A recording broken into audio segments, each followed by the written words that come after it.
All right, guys, it's the end of the week. You know, back in 2020, Black people were really asking for the world, and I was not with it. You guys know that I was staunchly against it. BLM was making all sorts of crazy demands. It was just a mess.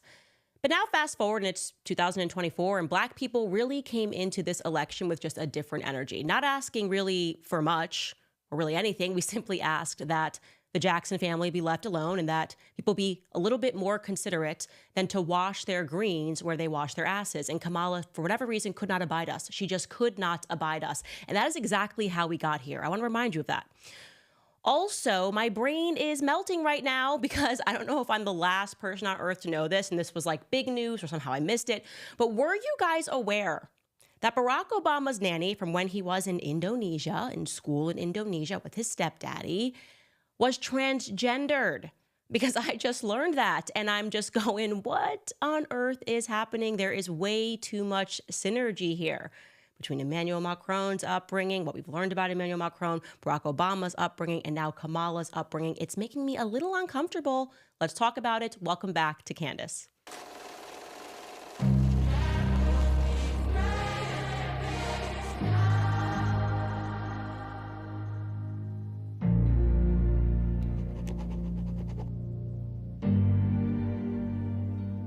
All right, so yesterday was absolutely an insane day. We are being inundated. I mean, practically inundated with emails, tidbits, tips, some of them leading to nowhere, some of them leading to some things that we are extremely curious about. And that is why I'm so grateful that we are coming upon the weekend where we get to look into everything thoroughly and come back on Monday with things better fleshed out. Again, we don't want to make any mistakes. Today is Friday, so I want to spend time getting everyone focused on what these next steps are of our investigation, because I might be leading the investigation, but this has only been possible because everyone out there is participating. I mean, all around the world, we are getting tips. People that went to school with Barack Obama telling us things and saying, I don't want my name to be mentioned here, but just so you know, in his college yearbook, or I guess he said like in the college database, his name was Barry Soetoro, and then they changed it. But people that have spoken out about that have mysteriously gone missing. I mean, we are just learning a lot. And of course, there is the very real fact that I am in contact with members of Kamala's own family. You've noticed I have not shared their names. There's a reason for that. They are asking for some level of protection. She's got a lot of family members, a lot of white family members that just did not make her book, her treasure trove of BS. Someone asked me to succinctly put together everything that we have discovered thus far, because there are many people who are now realizing, no, this is not BS. This is not a conspiracy. Kamala has lied about her upbringing, has lied about her own genealogy, and many people have not been on this entire journey with us. And so I'm just going to sum it up for you very simply, okay? Kamala is completely lying about her heritage. She pulled the good old Barack Obama, dropped a book, an autobiography that was meant to legitimatize her to the Black public. And for whatever reason, in the public's mind, when somebody drops a book and calls it an autobiography, they just assume that somebody along the way did the due diligence, and therefore it must all be true because they found it in the nonfiction segment of the bookstore, a section of the bookstore. And that's just not true. That leaves a lot of room for politicians to lie. And that's exactly what Kamala did. And you can really see when you go through this book that it is just political blackface. She fails to mention that she is majority white. She fails to mention her white family members, her many white family members. And she neglects to mention them entirely, by the way, while going through great pains to instead offer alternative Black relatives. Now, what am I talking about when I say alternative Black relatives? I mean, they are not her relatives, but she refers to them as uncles and aunts. I mean, as just one example, Uncle Freddie mentioned in two pictures. One picture here, visiting my Uncle Freddie in Harlem. Harlem, haha, get it, Black people, haha. I like Harlem. I like fried chicken. I like black-eyed peas. Yeah, and it turns out that that guy in the background isn't even her Uncle Freddie. Harlem was always a magical place for me. Okay, cool. Then she mentions Uncle Freddie again. Here is her book. I'm blessed with an amazing family. Like, anybody reading that objectively would assume this was her family. I'm blessed with an amazing family. I'll never be able to thank Auntie Chris, Uncle Freddie, and Aunt Mary enough for their constant encouragement and support. They always showed up for me, as they did here at a campaign event for my DA's race that we held at the San Francisco Jazz Club. Jazz Club, get it? Haha, Black people, you like jazz. There we are with my auntie and my uncles and my family. And she she later in the book, there's like a little paragraph where she explains that actually Uncle Freddie and Aunt Mary are not her real uncles and are her real uncle and aunt at all, but they were just like family. But she doesn't say anything about that Aunt Chris she mentioned. She just says that Aunt Chris was the reason that she went to Howard. We don't know if it's a real aunt. Well, that we know for sure it's not a real aunt because all of these people are Black. The point was just to make people just believe that she had this extraordinarily Black experience. Even when she shows photos of her fully Indian grandparents, right, her mother's parents, she sort of gives it this little Black spin, like this photo of her maternal grandfather in Africa. Of course, here it is. Grandpa and me when we visited him and my grandmother in Lusaka, Zambia, right? So again, yes, this man traveled. Yes, he was on diplomatic missions. Why did you decide to pick this photo in Africa? Because it's sending a signal. She's trying to Blackify herself by every means, any means available to her. And she really has, by the way, kept up this charade since the book. In fact, yesterday, before our episode dropped, she made a poor decision to tweet this. She tweeted, "Growing up, our mother worked long hours, so my sister Maya and I would stay with our neighbor, Mrs. Shelton. She helped my mother take care of us, and we used to call her our second mother." So she has a Black second mother. She's got a fake Uncle Freddie. She's got a fake Aunt Mary. She's got a fake Auntie Chris. It's just unbelievable. It's just really unbelievable. And yet all of these real white aunties and uncles were completely ignored. They just didn't make it. And we now know that she had real relationships with these people. So it's quite stunning. It is a lie by omission. Okay, it's a lie by omission when you're going around doing the rounds pretending to be Black. The intended message was very clear. Of the book, it's I am Black, I'm a Negro, accept me, everyone. See, I'm just like you guys. They ain't like us, she said.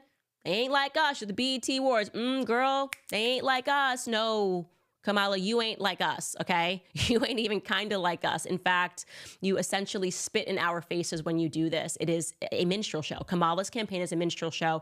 If you are Black and you are still voting for her, you should be ashamed of yourself. You have absolutely no dignity to allow this to happen, to have her get caught, and to basically turn the other cheek and go, oh, well, at least she's not Trump. Well, at least Trump is who Trump says he actually is.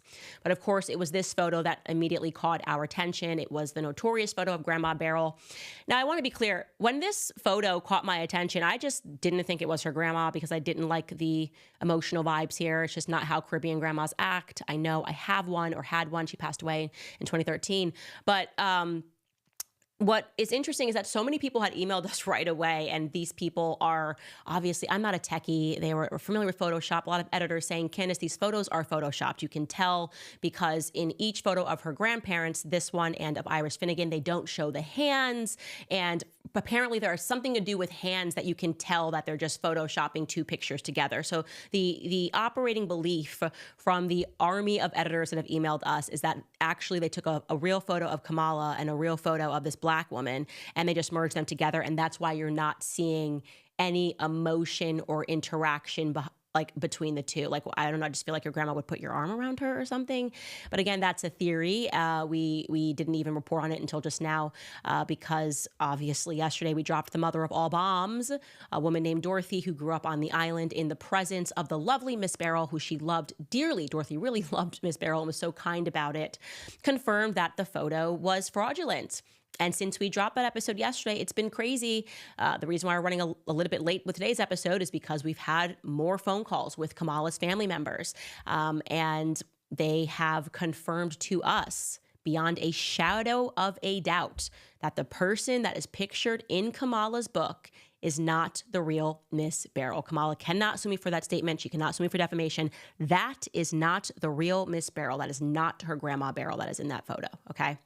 In fact, this family member tells me that not only is the real Miss Beryl light-skinned, like Kamala, but also that Miss Beryl had a sister, okay, that was even whiter than her, even lighter than her.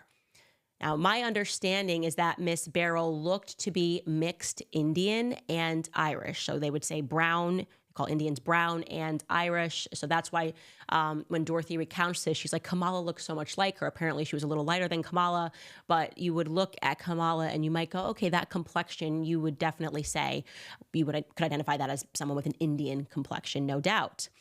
And this is, by the way, how we now know definitively that Dorothy is on the money We are in communication one step closer to getting in touch with Dorothy. We're trying to get her on the show because she also confirmed that Miss Beryl did indeed have another sister that she remembered. Take a listen. Miss Beryl was a brown-skinned woman. Okay. Yeah. That says it all. In fact, I remember her sister. Uh-huh. I also remember her sister. But yes, remember, as I say, I have, you look back on things in your childhood, and Miss Beryl, I have very fond memories of going back from I was a child. Lovely, a lovely, kind woman that lived in this house with her son. And the son that she is referring to is Kenneth. We're going to talk more about him because this piece is actually really important for those of you who have joined our CIA investigation, our army of people who are looking into this. But Dorothy also confirmed, remember, we were between two death certificates, one that was in 95 and one that was in 1960. Well, she confirmed that Beryl was indeed alive in the 90s and that she passed a short time before Dorothy's husband, who I believe she said her husband passed in 2000 or 2002.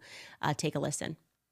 So was Miss Beryl alive in 2000? So she was alive in the 90s. In the 90s. Which was when I Tim and I were together. So she was definitely alive in the 90s.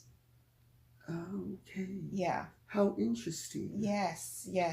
That's really intriguing, Dorothy. Yeah. What a pity you don't have a photograph. I know, but I am still sort of making inquiries to see if anybody, has a photograph of her. Someone has a photograph of her. That person is likely Kamala Harris. We're just not going to get it, obviously. And they're probably now freaking out and trying to figure out who else is speaking that would have been familiar with Miss Beryl. As I said, we are one step closer to getting in touch with Dorothy because we have withheld information from the public that she clearly knows. So I know that Dorothy is the real deal. She knew Kenneth Harris. The reason I have kept sort of this enigma of Kenneth Harris is because it's been very difficult for us to find information on him. So now I'm going to open this up to the public, okay? Kenneth Harris is Donald Harris's full brother. Okay, so Kenneth Harris and Donald Harris have the same mother and they have the same father. He is Kamala's full uncle. And the reason why he is a person of tremendous interest to me is because, like Donald, there seems to be very little public information available about him. Now, I have told you that the family members that we are speaking to say that Donald was exceedingly private and Kenneth was exceedingly private as well. They were a bit mysterious. They have also confirmed to me that Donald was a full-fledged communist who attended frequent Marxist meetings and basically gave no information about himself ever, okay? Which is why it's of note that Dorothy says she didn't know Donald, but she definitely remembers Kenneth Harris. Take a listen. I don't know her other son, who is Kamala's father. I know of him, but I have never met him. But of course, her other son, Uncle Kenneth, I have really loving, fun memories of him. He lived in the village. Yes, he lived with his mother. And what became of him? Do you know? He, as far as I know, he lives in America. Okay. Yes. And Kamala's father. Yes. You didn't know. I have never met him. It's really funny that in Kamala's book, she speaks about how she was visiting her Uncle Freddie in Harlem, because what I actually know, based on my research and what people are telling me, I can tell you this for a fact, is that Kenneth did indeed go to America. He went to New York. And then he virtually disappeared. So while she was at Harlem, she could have visited maybe her real uncle, Kenneth Harris, that she hasn't mentioned at all. But yes, I am now telling the public what we know about him. His name would be Kenneth Harris Sr., by the way. He has 3 children, and his son's name is Kenneth Harris Jr. My understanding is that after he went to America, after being quite private, he virtually disappeared.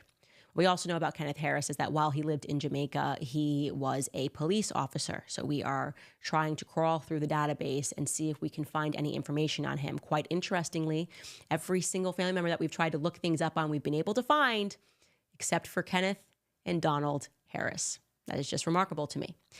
Every indication that I have leads me to believe that these two were working for the government. And I'm not talking about like just working for the government like the fireman or the post office man. I'm talking about working for the state, okay? Like in a very big way, and were required to be silent and mysterious about their lives. Again, Kenneth Harris moved to New York and then virtually disappeared and lost contact with everything, also exceedingly private. And I should be able to find his naturalization papers. I should be able to find way more about him considering he moved to America and lives in America. And I keep coming up dry. So I am asking everyone who has been on this journey to get on this and just be conscious, by the way, that, you know, there are a lot of, obviously, Kenneth Harris is a very common sounding name. There are tons of common, you know, you could find a million of them. Try to make sure if you're sending me stuff that you're certain that this somehow relates to Jamaica, because that's where we know that he lived and that he had kids and that he was also married. And somehow there's no record of any of that I can find at this point, but we have the weekend ahead of us. I'd also like to, before the weekend, point out again to you a woman that I deem to be of interest. Now, we have nothing concrete about this woman. I'm simply bringing her to the public's attention again. Just a bit of a gut instinct, this photo of Lady Idris Allen. Her name was Idris Trotman. She married the finance minister of Bustamante. Like Beryl, this woman died in 1995 in Jamaica. She was exceedingly devoted to politics, and she ran a dry goods store and was a supporter, like I said, of Bustamante. The reason why she's been a person of interest to me is that she just kind of fits the bill of everything that Donald Harris speaks about in his Jamaican Online Global piece about his heritage, the dry goods store. It's almost like he's merged different people. And I also think that woman looks like a light-skinned woman that could be mixed. And so I just am deeming her a person of interest, trying to learn more about her. I just think the more public we are with this research, the more we will be able to discern what is right and what is wrong. She may have no relation whatsoever, but just when I think of this woman saying she looked like Kamala, I see the skin complexion, I see black hair, and I find her to be interesting. I should also, by the way, include for you guys here, but Donald has since been remarried, and his wife works for the World Bank. He is just a very, very mysterious, shady dude. It leads me to believe that Japanese-American journalist, Yoichi Shimatsu, may have been telling the truth. And I have some news. We have been able to establish communication with Yoichi Shimatsu, and he is a willing participant. So we are going to have, by the way, a ton of surprises next week. I'm trying to set up an interview with Yoichi, also somebody else that I'm going to wait and surprise you with next week that you guys are going to be thrilled about, people that have real memories and real knowledge of this very mysterious family. And so we're not going to let up, guys. If you have information, especially if you are in Jamaica, please share this around. Somebody remembers something. We have to be able to find something about Beryl. Was she using a different name? Who was her sister? You can't just own a store and just completely have no record of your time there. And like I said, it sounds like they had a little bit of wealth. And the only people that could clean up someone's background like this would be a 3-lettered government agency. And so, we are going to have to be quicker than them. And that seems almost impossible. But I think with the entire world now watching and paying attention, it maybe is possible. And with the entire world now looking at Yoichi Shimatsu's piece, his belief, he is certain that Kamala's mom was involved in the MKUltra program.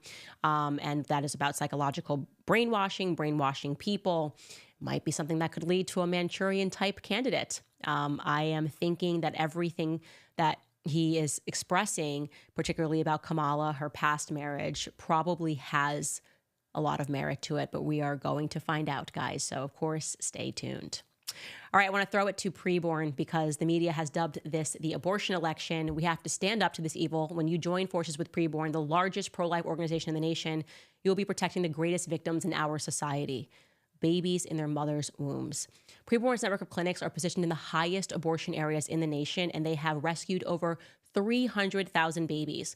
When a woman is considering abortion, searches to end her baby's life, PreBorn is there. PreBorn gives these women in need a free ultrasound because the power of hearing a heartbeat on the ultrasound combined with God's love doubles a baby's chance at life. One ultrasound costs just $28, and up to 5 ultrasounds are $140. Any gift will help their cause, and all gifts are tax deductible. To donate securely, just dial pound 250 and say the keyword baby. Again, that's pound 250 baby. Or you can head to preborn.com/Candace. That's preborn.com/Candace. Okay, so look, I don't know if I am the only person in the world who didn't know this. I can't imagine how I didn't know this. Actually, I can. The mainstream media doesn't do its job. But I was getting all these emails. People were furious with me when I said, like, I didn't believe that Michelle Obama was trans. I just never looked into it. There was nothing that totally different from the Emmanuel Brigitte Macron thing, where like this journalist for 3 years while being harassed by the French Secret Service dug into the past, produced the documents, proved that Brigitte Macron lived as a man. And I just don't remember that being a thing. And then people were going, well, what about his trans nanny? And I'm going, what conspiracy is this? And then they start sending me like mainstream media having covered this. And I'm going, what have I been under a rock?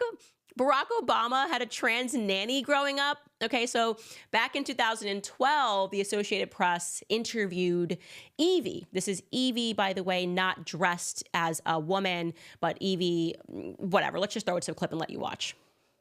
66-year-old Evie walks the streets of her Indonesian slum. She lives in a tiny room, subsisting on money she earns from washing clothes. Evie's meager existence belies a startling truth. She was once nanny to President Barack Obama. Evie says she's always been proud that the person she cared for, drove to school, and cooked for ended up being #1 in the world. The future president was just 8 years old at the time. In the late 1960s, his mother, Ann Dunham, married her second husband and moved to Indonesia. Dunham was impressed by Evie's cooking ability and offered her a job. For 2 years, Evie lived with Obama and his family in this Jakarta home, but she thinks the young Obama didn't know one fundamental truth about her. Born a man, Evie identifies as a woman. Evie says Ann Dunham might have known she was transgendered, but she never dressed as a woman in front of young Barry. And it was a time of brutal dictatorship when soldiers would beat and round up so-called banshees. Evie says soldiers once shaved off her long black hair and burned her with lit cigarettes. Even today, transgendered people have a difficult time in this largely Muslim nation of 240 million people. This representative of an influential Islamic group says transgendered people are wrong, and they deny the teachings of Islam. And so, Evie has struggled through life, saying she's never found suitable work since Obama and his family left the country in the early 1970s, but she says Obama's election gave her a reason to feel proud for the first time in a long time. Okay, so elsewhere in the AP's investigation, Evie said this. This is, again, directly from the AP article. He was so young, that's referring to Barry Soetoro, and I never let him see me wearing women's clothes, but he did see me trying on his mother's lipstick sometimes. That used to really crack him up. Then, elsewhere in the piece, they confirm that neighbors of Barry Soetoro and Dunham dispute Evie's claims and say that Evie wasn't just wearing lipstick, but did in fact leave the house wearing female clothes. Here is a photo of Evie, by the way, fully dressed up.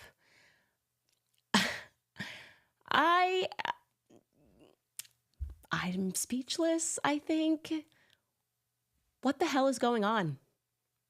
What the hell is going on?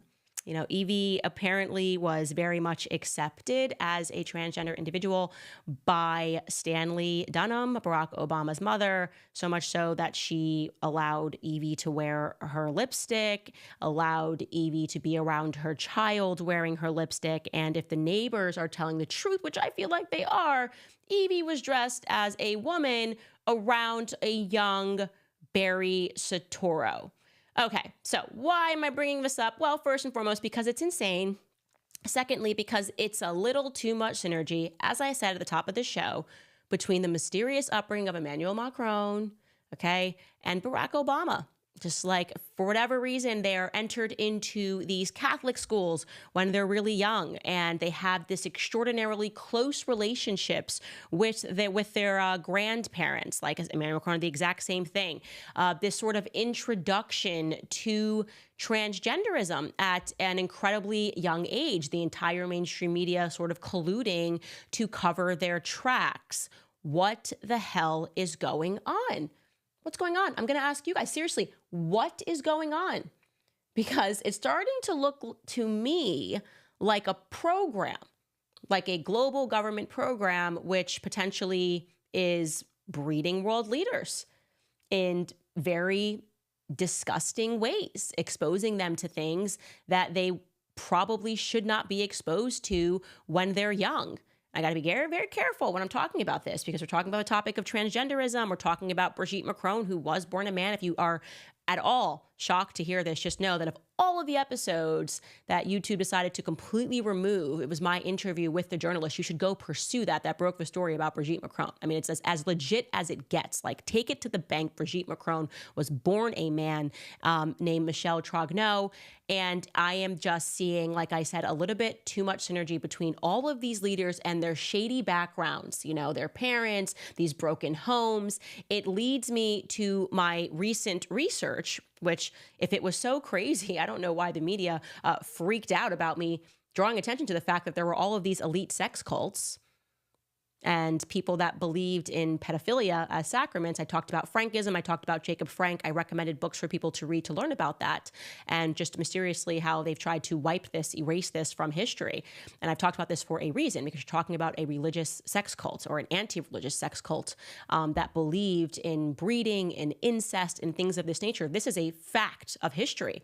And the media got really angry when I shared the fact that this cult, this religion, Frankism, made it all the way to America. It is just an inescapable fact that Louis Brandeis, the Supreme Court justice, who blackmailed himself into the Supreme Court, used blackmail to get onto the Supreme Court, was a Frankist. It's just a fact. You can't just make that go away. What does that signal to you? What is actually happening right now? It's very challenging, I think, for a lot of people to recognize. I know people are reading the Chaos book, learning about the MK Ultra program, learning about the extent that your government will go through to lie and to issue mass psychoses and to change the way fundamentally that you think. I know it's a very challenging thing to kind of have, I guess, your fabric of reality become unwoven, but I think it's really necessary for people to come to terms with the kind of evil that we are getting close to here.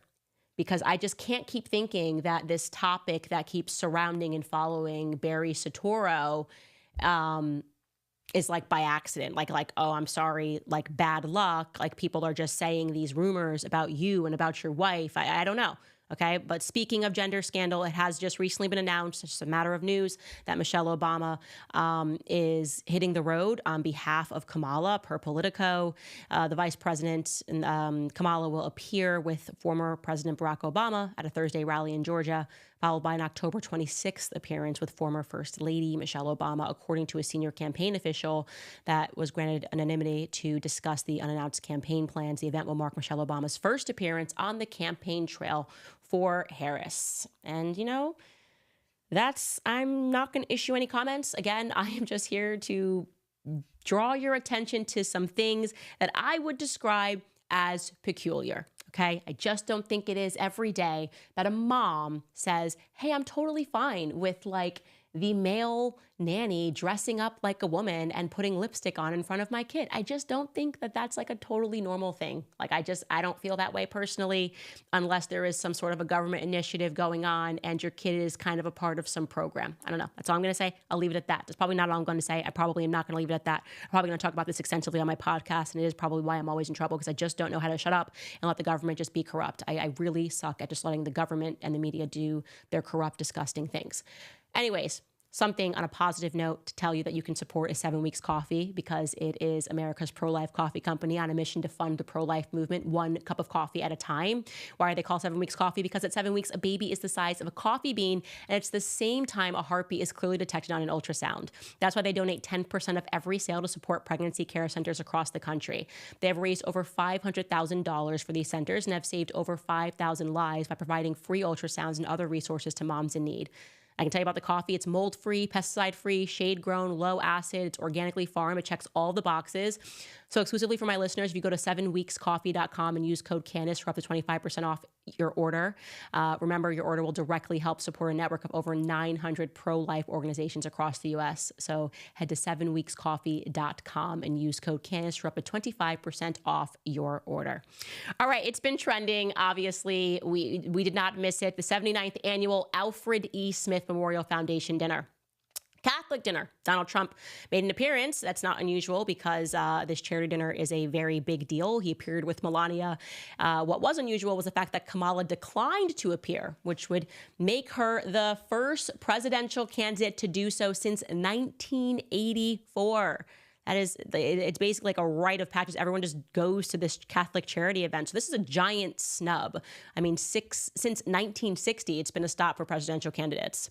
And I feel she was making a statement. I mean, listen, is it weird that she could find time to go on the Call Her Daddy Sex podcast, but couldn't make time to go to a Catholic charity event that she knew was coming up? Like, it would have just been on the calendar because every presidential candidate does this. Yeah, I think it's notable.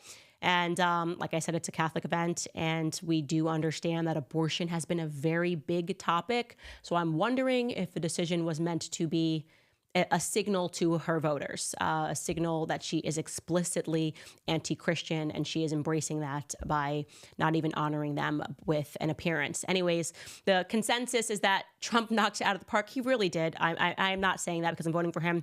I have been critical of him on this podcast. I try to just be authentic across the board. Here is a roundup of his best jokes of the evening. I used to think the Democrats were crazy for saying that men have periods. But then I met Tim Walz. Well, I'd better wrap up because Mayor Adams told me earlier that I needed to make this one very quick, especially the city has reserved this room for a large group of illegal aliens coming in from Texas. There's a group called White Dudes for Harris. Have you seen this? White Dudes for Harris. Anybody know? Are some of you here? White Dudes for Harris? Doesn't sound like it. But I'm not worried about them at all because their wives and their wives' lovers are all voting for me. A major issue in this race is child care, and Kamala has put forward a concept of a plan. A lot of people don't like it. The only piece of advice I would have for her in the event that she wins would be not to let her husband, Doug, anywhere near the nannies. Just keep him away. That's a nasty one. Chuck Schumer is here looking very glum. Doesn't he look glum? He looks glum. But look on the bright side, Chuck, considering how woke your party has become. If Kamala loses, you still have a chance to become the first woman president. He was just great, and it makes sense because he's always been a personality. He's always been in front of the cameras his entire life, and the media loved him and celebrated him, and he was allowed to be on NBC and say you're fired, and every late night talk shows had him on. Like it's really him in his element, right? And so it was nice to see him. It was nice to see how receptive the crowd was. And like I said, I mean, even Brian Stelter said he was great. I mean, that like when somebody like Brian Stelter in his squeaky voice says that Donald Trump was great, then you know that like you just should just believe it because he hates Trump so much. He suffers from Trump derangement syndrome.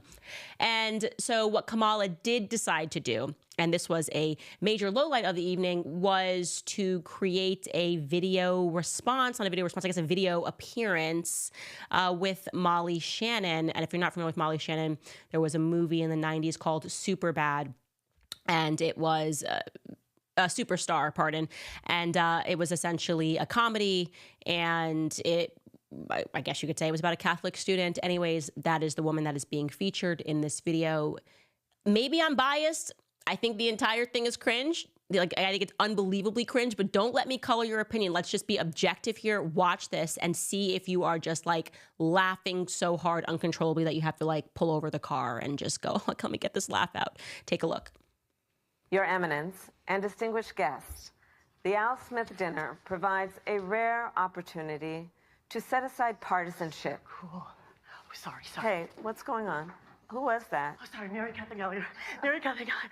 It's so nice to meet you. Very nice to meet you, Mary Catherine. Right now I'm trying to record my speech for tonight's dinner. Oh, yeah, I know. I just want to say that I'm Catholic, and tonight is one of the biggest dinners next to the Last Supper. It is a very important dinner, and it's an important tradition that I'm so proud to be a part of. Sometimes when I get nervous, I stick my fingers under my arms and I simmer them like that. But that's gross. So tell me something. I'm giving a speech. Do you have some thoughts about what I might say tonight? My feelings about what you should say tonight would be best expressed in a monologue from one of my favorite made-for-TV series. Okay, let's hear it. Don't you see, man? We need a woman to represent us. A woman brings more heart, more compassion. And think how smart she must be to become a top contender in a field dominated by men. It's time for a woman, bro. And with this woman, we can fly.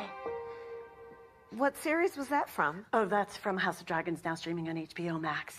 Is there anything that you think that maybe I shouldn't bring up tonight? Well, don't lie. Thou shalt not bear false witness to thy neighbor. Indeed, especially thy neighbor's election results. Just so you know, there will be a fact checker there tonight. Oh, that's great. Who? Jesus. And maybe don't say anything negative about Catholics. I would never do that, no matter where I was. That would be like criticizing Detroit in Detroit. Does it bother you that that Trump guy insults you all the time? Because it really bothers my friends and me. Oh, Mary Catherine, it's very important to always remember you should never let anyone tell you who you are. You tell them who you are. Haters gonna hate. Shake it off. Shake it off. Shake it off. Shake it off. Good for you, Mary Catherine. Oh, yeah, okay. And also remember one more thing. Don't worry if you make a mistake, because Catholic people are very forgiving. Yeah, and also, one last thing I want to tell you, don't forget to say, superstar! Thank you, Mary Catherine. Thank you, Kamala. Thank you. Your Eminence and distinguished guests, the Al Smith dinner provides a rare opportunity to set aside partisanship and come together to do some good by supporting the tremendous charitable work of the Catholic Church. The Church cares for the sick and feeds the hungry, supports families with housing and education, and in times of disaster, provides not only essential Can we just supplies- get out of this? I'm sorry, I can't do anymore. I tried so hard. It's painful. I'm looking at the chat. The only reason I'm laughing is because the chat is like, yeah, okay, you cackling Jezebel. Like, this isn't funny. Like, I'm literally laughing at the comments of people that are just sending me the vomit emoji over and over again in the chat. Like that, because I was feeling the same way. And I was like, let me just give it a chance. Maybe somebody else found this funny. I found it insulting. I think I have a very good sense of humor.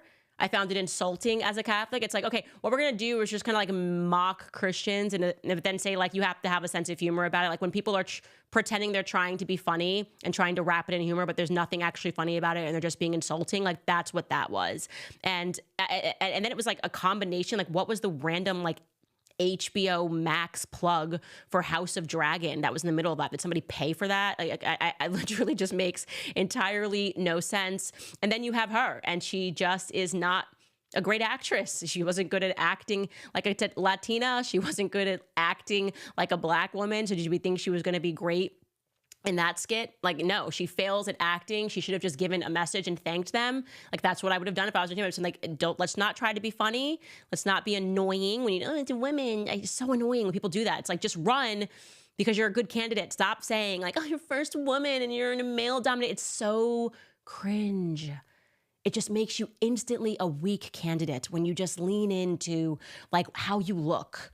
Like, I'm a woman. I'm going to be the first Black woman.